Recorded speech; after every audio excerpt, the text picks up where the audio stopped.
Hey everybody out there, this is Seto, and today for you guys I'm going to be profiling my traditional format Exodia deck.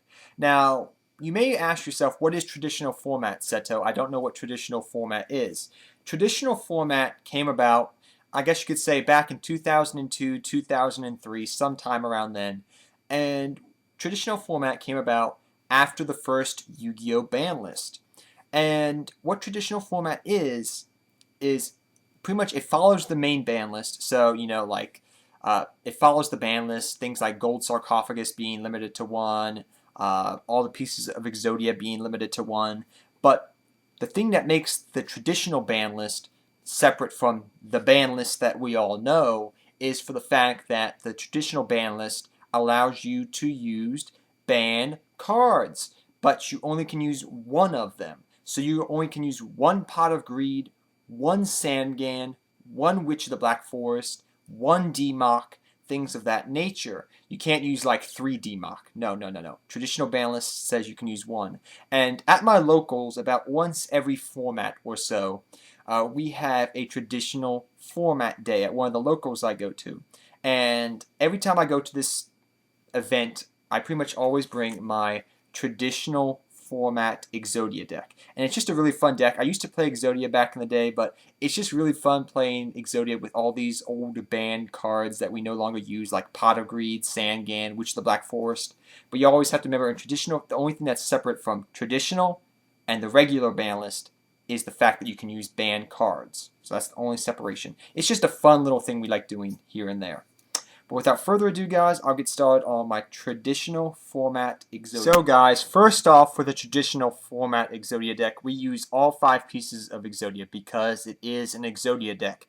I've always wondered what is supposed to be here in the middle of Exodia because, you know, the head goes up here, the body goes like this, and then what's supposed to be down here? The body part, I don't understand. But we play with all 5 pieces of Exodia in the deck. Next up, we run 3 Cyber Valley. It's a good stall card, and it helps you draw. So you end your opponent's battle phase, you banish this card, you draw. So remember, it's all about draw power and search power when it comes to Exodia decks, pretty much.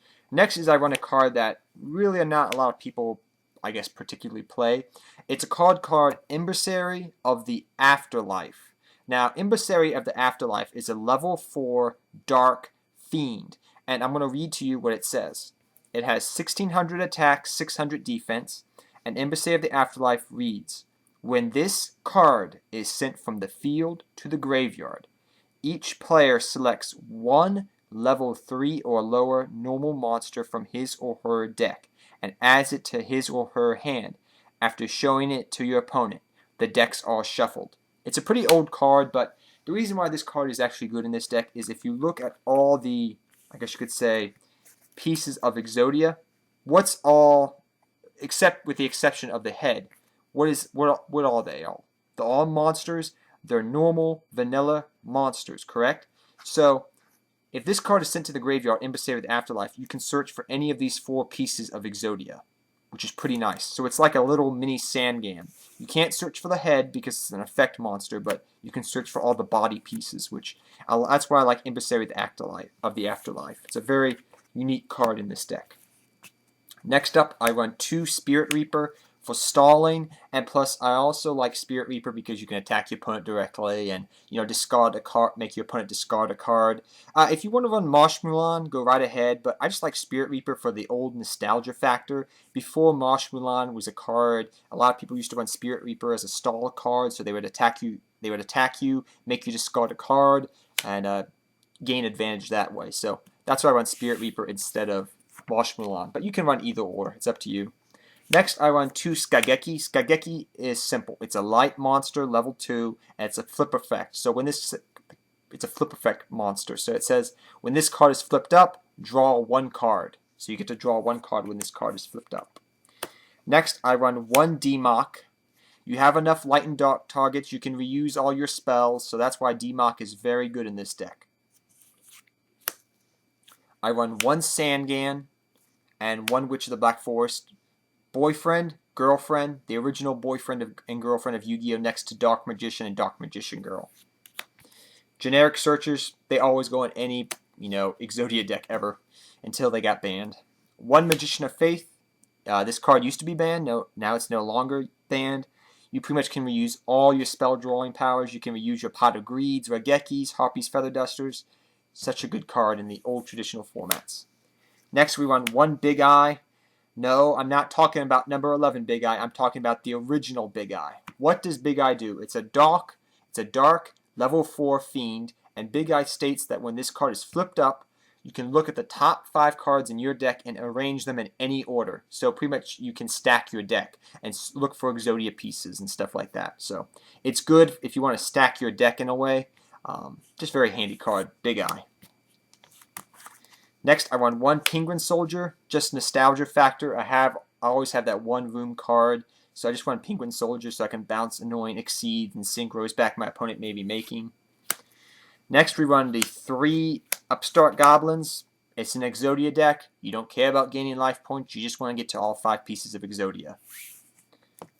Then we run 3 Pot of Dualities and 2 Swords of Revealing Light. I like running the 2 Swords of Revealing Light just to stall. If you want to add Threatening War or something else, go right ahead, but I find that Swords works better for me. Next, I run 1 Day of Peace, 1 Golden Sarcophagus. Good cards for drawing and searching your pieces. Pot of Greed and Pot of Avarice. They may be banned, but you can use them in traditional format. You can reuse Pot of Greed if you want to with Magician of Faith. 1 Allure of Darkness, for it comes in handy as well. And this one little card I'll talk about for a second. It's actually a very interesting card. It's called Recycle. Now, you may be asking yourself, what does Recycle do? And I'm going to read to you what Recycle does. It's a continuous spell card that states, during your standby phase, pay 300 life points to select 1 non-monster card in your graveyard and return it to the bottom of your deck. So you can reuse your Pot of Greeds, your Upstart Goblins, your Pot of Avarices if you want to. Just pay 300 life points, add your draw cards back to your deck so you can draw into Exodia quicker. So that's why I run Recycle. It's always good to, recycle things and save the, it's always good to recycle and save the earth, Next, we run the Dark Door. I just like this card. It makes your opponent only attack you. It's kind of like Kaiser Coliseum, but you and your opponent can only attack with 1 monster apiece. Next, we have Monster Reborn, raigeki, Harpie's Feather Duster. The original broken trio. Reborning monsters, destroying opponent's monsters, destroying opponent's back row. Too good. And finally, I just wanted to run 1 trap card, so I always run Jar of Greed. So that is the Exodia traditional format Exodia deck, guys. So guys, I hope you guys all enjoyed that deck profile. I know the deck is not legal for, legal tournament play. I can't take it to a major tournament or my, locals when we're having regular tournament plays or YCS or whatever. But for casual fun play, it's a fun deck, and it takes you down nostalgia lane if you're an old school player, because you can play with all these banned cards that you haven't played with in a long time, and you get to see them again. You get to take them out of your binder or your commons box and just play with them again instead of letting them just sit there and do nothing. So you can put them to work again. But it's really fun playing this deck. And another thing I'm going to add before I end this video is, guys, I'm going to try to do this from now on, but a lot of you guys have asked me this question before, that for all of my deck profiles, you can see the cards, you can see, what they look like and everything, but you can't see the lettering that well, the lettering on the top of the cards of what the card is named and whatnot. So, because of that, I'm going to put, from now on, hopefully, I'm going to put down in the comment section of my videos that I do deck profiles, that I personally do, I will be putting a deck list of all the cards and things of that. So if you want to personally play with the deck online, you can do that. Test it out. Give me feedback if you want to. Go right ahead.